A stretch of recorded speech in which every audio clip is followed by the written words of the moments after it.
This is our good friend Jamal Crawford joining us. Fam, what's up? What's going on, Bubs? Ready to go? Last time you played was for Brooklyn in the bubble.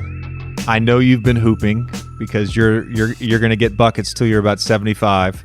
What have you been doing? What's your daily routine right now with basketball and with family?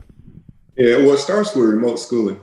Obviously, we still are, going through the process there. But my wife has it dialed in, so we have 3 at home. We have 2 that are in school, and then we have a younger one who's in pre-K. So she's a handful. We're actually trying to keep her occupied, not running their classes and things like that. But working out every single day after we get them settled. Have weight room and everything here. Have a hoop outside. Been doing a lot of outside stuff. Not really trusting gyms too much right now, but definitely doing some outside. I'm doing some of your workouts. I'm running for no reason, man. I'm just enjoying running outside. Have my 90s music going in my headphones, back in my old high school, running on the track. And so, but when I got a chance to play, I'm feeling really good. I honestly feel stronger and sharper than I have in the last few years. I'm sure the time off helped, but actually getting stronger and addressing a couple of things I need to address to be all the way healthy. I feel really good now. To be clear, you're not retired. No. You would more than welcome a chance to play again in the NBA. I would absolutely welcome it. I would absolutely be ready for it. And I know you'd be ready. And I feel I would do well in whatever role. Obviously, as you progress in your career, they kind of put you in different roles and different boxes. Hint, hint. So with that, obviously, I would be pretty open as long as they were upfront with me and straight up about what's going on. But I would love to play here. Provide some perspective to me, just about your time, pretty much from when you left the Clippers, because up until the last year we were together with the Clippers, you had the same role every night. You were coming off the bench, you were getting plays called for you. Essentially, your minutes, the offense was running through you most of the time, and there was a consistency to that. And then after you left the Clippers, in the last few years of your career, night to night, it was different. And just how difficult was that? How much of an adjustment was that? That was tough because when I first left, we had it dialed in with the Clippers, right? I was there 5 years, and we just really had it dialed in as far as how we were going to play. We knew the first quarter, you were going to set the tone for our team.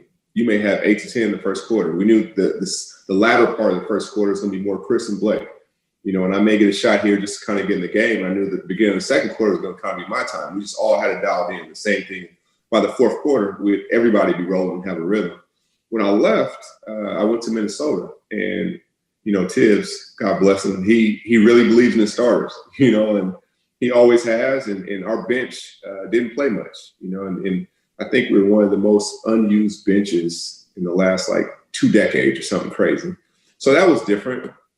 And then we ended up making the playoffs overall. I played every single night, played 80 games, still averaged double figures. Was on a good team, and that was cool. And then I went to Phoenix, and 3 weeks into the season, we're rebuilding. And so from then, that's when things really start changing from night to night. I got my first DNP actually that game. That was the first time my family wasn't there with me during the season. So it really, really changed. And then towards the end of the season, the last 4 or 5 games, everybody was hurt. He was like, just go play. And then I averaged 31 for the month, all off the bench. And we won half the games. So to me, it was kind of validation, you can still play. It was just the system I was in. And you can't really fight the system, because if they want you to, say you're going to be the mentor, you kind of have to do it. If you fight it, you look like the asshole, right? So I couldn't do that. And, it's a tough situation. It kind of goes from day to day. There's no perfect, answer or formula of how to deal with it, but you try to do the best you can. We had you on the previous iteration of this podcast shortly after George Floyd was murdered, and we didn't touch on a ton of basketball stuff, but one of the things we talked about was your last game in Phoenix, dropping a 50 ball. And then, of course, at the time you weren't on a roster. You ended up back in Brooklyn. I wanted to – I just thought of this, but I remember the year you played in Minnesota, coming up to me in warm-ups and saying – and you saying about Jimmy, you saying – you would love this guy. You would love to play with this guy. When you watched him and Miami make that run in the bubble, like, to me, it was so satisfying because I feel like as hard-headed as Jimmy can be, like, his way was it was validated in a way. And it really made me happy in a way. And it validated those like us who believed in him wholeheartedly. We always knew the talent, right? And we both saw it up close by playing with him. We saw the unselfishness. We saw the hard hat he brought every single day. We saw the leadership in his way, right? It's not for everybody, but it was his way, and we embraced that. And Jimmy, if he's rolling with you, he'll roll with you all the way. And so for him to take that team and lead that team to the finals, I was so fucking happy for him. Like, because people on the outside don't really know him. They just know whatever they think they see or whatever it might be. And Jimmy kind of plays into that. He kind of wants them not to know him because he's a loyal dude. He's one of the best teammates I've ever had. He's a great leader. He'll do everything. What's interesting about him is out of all the like superstars, he's one of the ones who is like really like self-made. He wasn't the one who was a prodigy coming up from middle school to high school to, college and so on and so forth. He kind of made his way. And so he kind of has that mentality. I'll guard that guy. You be the scorer tonight. He kind of has that, right? And so for him to lead them there I loved it. I love watching every game. Jamal, when did you, I don't think I've ever asked you this, when in your career did you become not just comfortable, but just like almost like cocky about coming off the bench? Like in terms of like, I'm going to come in and I'm going to light you up and there's nothing you can do about it, because it's a hard skill. It's a thing that not everybody can do. Yeah, it changed. My career changed when I went to Atlanta. So I was at the 10-year mark and I hadn't been to the playoffs. And I was, how it is, in NBA, they put labels on you. And I was kind of known as a good player on bad teams. You can get numbers, but on bad teams, one of those guys. And I was like, no, I want to win. Like, I've always been a winner. From when I was a kid to middle school and high school, I won a state championship. I didn't stay long enough in college, but we had a winning record, right? And so I was always a winner. And so I got to a point I was like, I'm tired of being known as a good player on bad teams. I'll do whatever it takes. I'll come off the bench. I went to Atlanta Hawks team that was young, but had a great core with Horford and Joe and Josh and Bibby and Marvin Williams. And I said, I'll be that guy come off the bench. And it's funny, going to that summer when local games were going on, I wouldn't play at first. So I wanted to start wrapping my mind around that. I'd be watching the game before I actually play. How do I watch it? How are they playing certain things? What is open? What's available to you? So I started thinking like that. And then when I got there, I had to trick myself and said, they're struggling. Here comes Superman. I just named myself Superman. Like, Superman's coming to save the day. And I came out with that aggressive mindset. And that was my thinking. It wasn't like, you should, you're not good enough to start. It's like, nah, let those guys go. The main event's coming now. Here I come. And that's how I had to mentally trick myself. And in the first year I did it, I won 6 man. We won 53 games. We got killed by JJ in the playoffs. I think they beat us by average of 20 points. And we were doubling everywhere. And those guys were just seaming the ball, shooting threes, him and Turk and all those guys. And then we went back to the playoffs the next year and we got him. We played Dwight straight up. And the first game, I think he had 35 in the first half or something. But we ended up winning the game. He was like, we're just going to stick with this formula. So that was pretty cool for us. In fairness to the double teaming of Dwight or not double teaming of Dwight, you guys that first year were also helping off the strong side corner on drives. It was the wildest thing I've ever seen. Like, it's like, what is the most efficient 3-pointer? The corner 3. Okay, we're going to give that up. Not only give it up, we're giving it to great shooters. We said, you know what, our style's going to be so unique, there's no way they can think we're going to do this. So we just stayed with it. My second year in Philly, when I first started coming off the bench, and I've this, but I've played every role imaginable in the NBA, from guy behind the bench in a suit to maybe being in the rotation to starter. But when they told me I was coming off the bench early in that season, I think I came off the bench for like the first 13 games or something like that. I would have like a mantra. Mine wasn't a Superman mantra. Mine was, you're a bad motherfucker. Like, that was what I kept telling myself, like, that whole first quarter until you get in. And then once you're in the game, like, I'm a bad motherfucker. I'm a bad motherfucker. Isn't it something how that works, Jay? Like, when I'm on the bench and it'd be a big game and I may be nervous. Nobody knows I'm nervous, but I see you come out there and hit 3 threes back to, I'm like, oh shit, okay. So I kind of settle in, right? When you see your guys do their roles to the best of their ability, it kind of settles everybody else. You know what I mean? And so, and it's funny, TA, he says something like 13 games. JJ is so smart and so specific. If he says something like 13 games, it was 13 games he came off the bench. He knows for a fact. He's so competitive. He knows for a fact that it was 13 games. Jamal, here's a question. And I have not asked you this question in any phone call or text message I've had with you. But will you ever officially retire? Because part of me is like, Jamal's going to be 48 and he's going to be tweeting. Still out there dropping videos. He's going to put some videos out. He's going to be tweeting about how the league needs vets. I know this guy, man. Like, you know what's crazy? My best friend in the world yesterday asked me that. He said, "Are you ever going to officially retire?"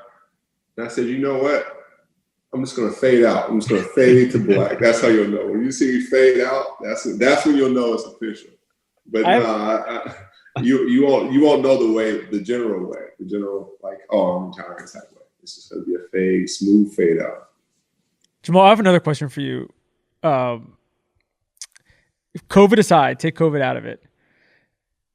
When's the last time you showed up at like a rec gym to play? Because I feel like in the last 20, and JJ, tell me if I'm wrong about this, in the last 20, 25 years, of somebody that could just talk about be Superman, just go in and light it up with like just, regular players or whatever it is. Like when you're talking about like being 48 and still getting buckets, like you are going to be doing that for the rest of your life. So like, have you had any experiences where you ever have just been like, I'm on vacation somewhere, I want to pop in, I'm sure you're going to get recognized, but just, do it for 10, 15 minutes. All the time. But I got a story for you. So my last year in Chicago, I'm in a contract year, right? This one, the Sonics were here. So you know how it is, Jay. We get into town the day before, we get there, whatever time we're going. We actually landed at that time, like 4 p.m. We were coming from Chicago. We left, we're 2 hours up. I dropped my bags in the hotel. I go play on the playground for 3 hours the day before the game. Next day we play Seattle. I scored 31. This is contract year. Scored 31. So I do it like all the time. And now knowing as an older vet, obviously I'm like, that's crazy. You're out your mind. Like in a contract, you can risk something like that. But I just love the game. And I do it all the time now, everywhere. We've been all over the world, Bahamas, Hawaii, wherever. I do it, random gyms, anywhere. The love of the game. I'm going to be honest with you, Tommy. There's a 0% chance that since COVID started, Jamal has not played pickup basketball. There's a 0% chance. Now, he may have a mask on. I don't know if he puts his mask on, but this dude he's addicted to the game, man. He's addicted to the game. Yeah, I played one on none the other day in the rain. Look up the weather. It was raining. I played one on none with myself. Hard moves too, slipping, almost falling to 100.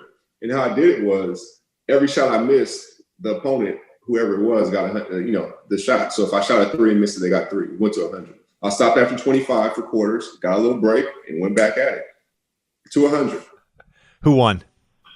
I won. I made sure I got a couple mid ranges to end it. How hard was it raining? It was lightly. One day I was just shooting. It was raining really hard, but it was lightly kind of rain. It was wet though. It was definitely wet out there. Stan was telling me the story, and I remember this when it happened. So my 5th year, it was my 2nd year with Jason Williams, who you and him are wired the same way when it comes to hooping. Yeah. And so he was with us in Orlando. So that year Jay wasn't in the rotation. So Stan, I can't remember what he said. He was either at dinner or he was like at the grocery store or something. And this guy came up to him and was like, "Stan, love the Magic, blah, blah, blah." He's like, "Yeah, the other day I was hooping with Jay Will." And he's like, "What are you talking about?" Apparently Jay Will would go to practice, and on non-game days, he would go to the JCC and play pickup basketball for like 2 hours in season. Love the game. That's incredible. Like I relate to that so much, man. Like it's every road trip in Phoenix, because I hadn't played much. I played like 17 minutes, played 60 games because we're playing young guys or whatever.